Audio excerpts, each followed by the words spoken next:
I went around the world helping cities build their ability to attract and retain people who would love them as a place. And I moved back to North Carolina, and I kept doing that work. I did not work in history at all. I didn't do any of the work that I'm doing now. And then COVID hit, and I couldn't be on airplanes 24/7. And we were all home. And so one of the things as a North Carolina native I decided to do was learn a little bit more about Cary. My name is Catherine Laughlin. I am officially the Cary History Ambassador for the town of Cary. I had done productions in theater and stuff, community theater and stuff before, but as I was reading into Cary's history, I was like, this is amazing. Like, I'm a native and I didn't know any of this stuff.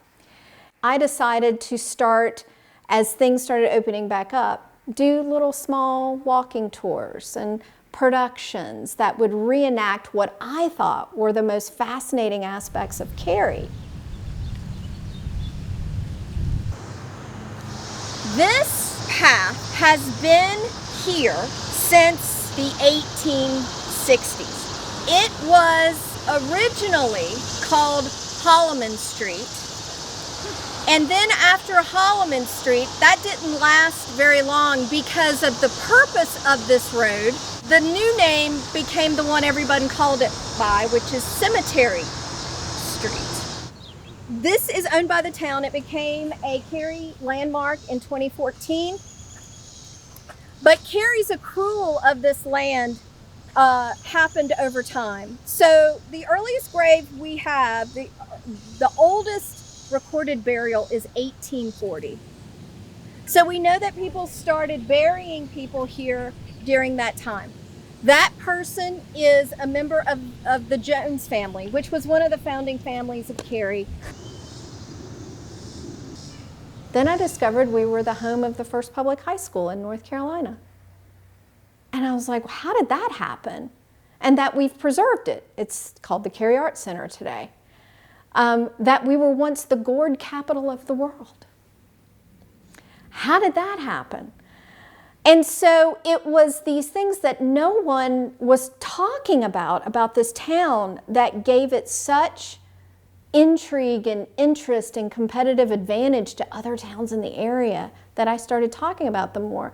And then I started searching for capital gourd, the gourd capital of the world in the newspapers.com, and that gave me more individual stories about how that happened. So it wasn't just one story, it was the cumulative awareness on my part that there's a story here that's not being told. And even then, I didn't know it would be worth doing. Like, it takes a lot to make people care about history, I'm afraid.